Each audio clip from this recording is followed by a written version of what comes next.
भक्तराज हनुमान।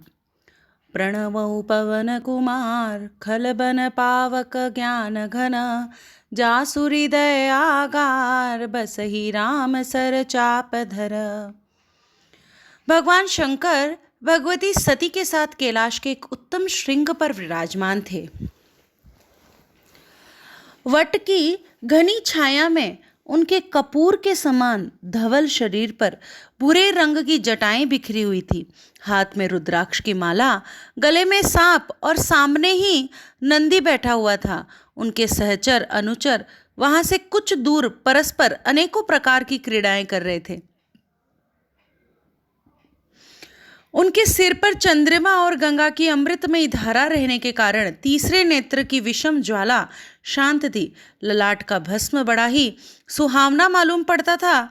एकाएक राम राम कहते हुए उन्होंने अपनी समाधि भंग की। सती ने देखा कि भगवान शंकर एक अपूर्व भाव से उनकी ओर देख रहे हैं। वे सामने खड़ी हो गईं और हाथ जोड़कर विनय के साथ कहने लगी, स्वामिन, इस समय मैं आपकी क्या सेवा करूं? क्या आप कुछ कहना चाहते हैं? आपकी मुखाकृति से तो ऐसा ही प्रकट हो रहा है। भगवान शंकर ने कहा, प्रिय, आज मेरे मन में एक बड़ा ही शुभ संकल्प उठ रहा है। मैं सोच रहा हूं कि जिनका मैं निरंतर ध्यान किया करता हूं, जिनके नामों को रट रट कर गदगद होता रहता हूं, जिनके वास्तविक स्वरूप का स्मरण करके मैं समाधिस्थ हो जाता हूं, वे ही मेरे प्रभु अवतार ग्रहण करके संसार में आ रहे हैं। सभी देवता उनके साथ अवतार लेकर उनकी सेवा का सुयोग प्राप्त करना चाहते हैं। तब मैं ही क्यों वंचित रहूं? मैं भी वहां चलूं और उनकी सेवा करके अपनी युग युग की लालसा पूर्ण करूं, अपने जीवन को सफल बनाऊं। भगवान शंकर की यह बात सुनकर सती सहसा यह न सोच सकी कि इस समय क्या उचित है और क्या अनुचित। उनके मन में दो तरह के भाव उठ रहे थे। एक तो यह कि मेरे पतिदेव की अभिलाषा पूर्ण होनी चाहिए, और दूसरा यह कि मुझसे उनका वियोग न हो। उन्होंने कुछ सोचकर कहा, प्रभु, आपका संकल्प बड़ा ही सुंदर है। जैसे मैं अपने इष्ट देव की आपकी सेवा करना चाहती हूँ, वैसे ही आप भी अपने इष्ट देव की सेवा करना चाहते हैं। परंतु वियोग के भय से मेरा हृदय न जाने कैसा हुआ जा रहा है। आप कृपा करके मुझे ऐसी शक्ति दे कि मेरा हृदय आपके ही सुख में सुख मानने लगे। एक बात और है, भगवान का अवतार इस बार रावण को मारने के लिए हो रहा है। वह आपका बड़ा भक्त है। उसने अपने सिर तक काट कर आपको चढ़ाए हैं। ऐसी स्थिति में आप उसको मारने के काम में कैसे सहायता कर सकते हैं? भगवान शंकर हंसने लगे। उन्होंने कहा, देवी, तुम बड़ी भोली हो। इसमें वियोग की तो कोई बात ही नहीं। मैं एक रूप से अवतीर्ण होकर उनकी सेवा करूंगा और एक रूप से तुम्हारे साथ रहकर तुम्हें उनकी लीलाएं दिखाऊंगा तथा समय समय पर उनके पास जाकर उनकी स्तुति प्रार्थना करूंगा। रह गई तुम्हारी दूसरी बात, सो तो जैसे रावण ने मेरी भक्ति की है, वैसे ही उसने मेरी एक अंश की अवहेलना भी की है। तुम तो जानती ही हो, मैं 11 स्वरूपों में रहता हूँ। जब उसने अपने 10 शीर चढ़ाकर मेरी पूजा की थी, तब उसने मेरे एक अंश को बिना पूजा किए ही छोड़ दिया था। अब मैं उसी अंश के रूप में उसके विरुद्ध युद्ध कर सकता हूँ और अपने प्रभु की सेवा भी कर सकता हूँ। मैंने वायु देवता के द्वारा अंजना के गर्भ से अवतार लेने का निश्चय किया है। अब तो तुम्हारे मन में कोई दुख नहीं है ना? भगवती सती प्रसन्न हो गई।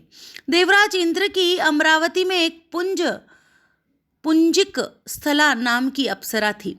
एक दिन उससे कुछ अपराध बन गया, जिसके कारण उसे वानरी होकर पृथ्वी पर जन्म लेना पड़ा। शाप देने वाले ऋषि ने बड़ी प्रार्थना के बाद इतना अनुग्रह कर दिया कि जब जैसा चाहे वैसा रूप धारण कर ले, चाहे जब वानरी रहे, चाहे जब मानवी बन जाए। वानर राज केसरी ने उसे पत्नी के रूप में ग्रहण किया था। वह बड़ी सुंदरी थी और केसरी उससे बहुत ही प्रेम करते थे। एक दिन दोनों ही मनुष्य का रूप धारण करके अपने राज्य में सुमेरु के श्रृंगों पर विचरण कर रहे थे। मंद मंद वायु बह रही थी। वायु के एक हल्के से झोंके से अंजना की साड़ी का पल्ला उड़ गया। अंजना को ऐसा मालूम हुआ कि मुझे कोई स्पर्श कर रहा है। वह अपने कपड़ों को संभालती हुई अलग खड़ी हो गई। उसने डांटते हुए कहा, ऐसा ढीठ कौन है जो मेरा पातिव्रत्य नष्ट करना चाहता है? मेरे इष्ट देव पतिदेव मेरे सामने विद्यमान हैं और कोई मेरा व्रत नष्ट करना चाहता है। मैं अभी श्राप देकर उसे भस्म कर दूंगी। उसे प्रतीत हुआ मानो वायुदेव कह रहे हैं, देवी, मैं तुम्हारा व्रत नष्ट नहीं करना मैंने तुम्हारा व्रत नष्ट नहीं किया है। देवी, तुम्हें एक ऐसा पुत्र होगा जो शक्ति में मेरे समान होगा, बल और बुद्धि में उसकी समानता कोई न कर सकेगा। मैं उसकी रक्षा करूंगा, वह भगवान का सेवक होगा। तदनंतर अंजना और केसरी अपने स्थान पर चले गए। भगवान शंकर ने अंश रूप से अंजना के कान के द्वारा उसके गर्भ में प्रवेश किया। चैत्र शुक्ला 15 मंगलवार के दिन अंजना के गर्भ से भगवान शंकर ने वानर रूप से अवतार ग्रहण किया। अंजना और केसरी के आनंद की सीमा न रही। शुक्ल पक्ष के चंद्रमा के समान दिन प्रतिदिन बढ़ते हुए बालक का लालन पालन बड़े ही मनोयोग से होने लगा। अंजना कहीं जाती तो उन्हें अपने हृदय से सटा लेती। केसरी बालक को अपनी पीठ पर बैठाकर छलांगे भरते और अपने शिशु को आनंदित देखकर स्वयं आनंदमग्न हो जाते। एक दिन बच्चे को घर पर छोड़कर अंजना कहीं फल फूल लाने के लिए चली गई। केसरी पहले से ही बाहर गए हुए थे। बालक घर में अकेला था और उसे भूख लगी हुई थी। उसने इधर उधर देखा पर कोई चीज नहीं मिली। अंत में उसकी दृष्टि सूर्य पर पड़ी। प्रातः काल का समय था। उसने सोचा कि ये तो बड़ा सुंदर लाल लाल फल है, ये खाने खेलने दोनों ही कामों में आएगा। बालक ने सूर्य तक पहुंचने की चेष्टा की। वायु ने पहले ही उसे उड़ने की शक्ति दे दी थी, अथवा यूं भी कह सकते हैं कि भगवान शंकर की लीला में आश्चर्य की कौन सी बात है। ये बालक आकाश में उड़ने लगा। देवता, दानव, यक्ष आदि उसे देखकर विस्मित हो गए। वायु के मन में भी शंका हुई। उन्होंने सोचा कि मेरा यह नन्हा सा बालक सूर्य की ओर दौड़ा जा रहा है। मध्याह्न काल के तरुण सूर्य की प्रखर किरणों से कहीं ये जल न जाए। उन्होंने हिमालय और मलयाचल से शीतलता इकट्ठी की और अपने पुत्र के पीछे पीछे चलने लगे। सूर्य ने भी देखा। उनकी दिव्य दृष्टि में बालक की महती छिपी न रही।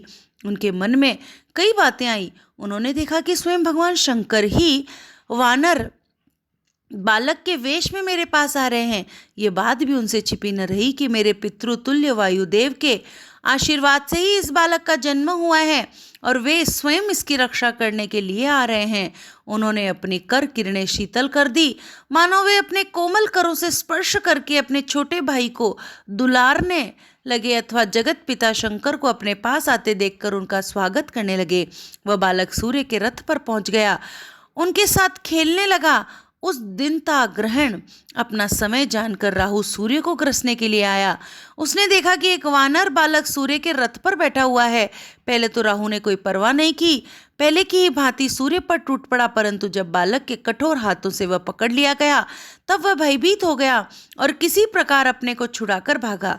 वह सीधे देवराज इंद्र के पास गया। उसने जाकर इंद्र से कहा, देवराज, आपने सूर्य को ग्रसने का अधिकार मुझे दिया है, क्या अब आपने किसी दूसरे को यह अधिकार दे दिया है? इंद्र की समझ में बात ही ना आई। उन्होंने राहु को डांटकर फिर सूर्य के पास भेजा। दोबारा राहु के जाने पर बालक को अपनी भूख की याद आ गई। उसने सोचा कि यह खाने की अच्छी चीज है, बस राहु पर टूट पड़ा। राहु उस बालक के तेज से डर गया। अपनी रक्षा के लिए इंद्र को पुकारने लगा। इंद्र ऐरावत पर चढ़कर उसकी रक्षा के लिए दौड़े। ऐरावत को देखते ही बालक ने राहु को छोड़ दिया और वह उसे एक अच्छा सा फल समझकर पकड़ने के लिए दौड़ा। अब इंद्र ने डरकर अपना वज्र फेंका, जिससे बालक की बाईं हनु यानी कि ठुड्डी टूट गई। बालक घायल होकर पहाड़ पर गिर पड़ा और छटपटाने लगा। वायुदेव बालक को उठाकर गुफा में ले गए। उन्हें इंद्र पर बड़ा क्रोध आया और उन्होंने अपनी गति बंद कर दी। वायु के बंद हो जाने से सब काट सरीके हो गए। त्रिलोकी में कोई हिलडुल तक नहीं सकता था। सबकी सांस बंद हो गई। देवता लोग घबराए। इंद्र दौड़े हुए ब्रह्मा जी के पास गए। उसी क्षण ब्रह्मा पार्वती की उस गुफा में आए और अपने हाथों से बालक का स्पर्श करके उसे जीवित कर दिया। बालक प्रसन्नता के साथ उठ खड़ा हुआ। वायुदेव बड़े प्रसन्न हुए और उन्होंने सारे जगत में प्राण संचार कर दिया।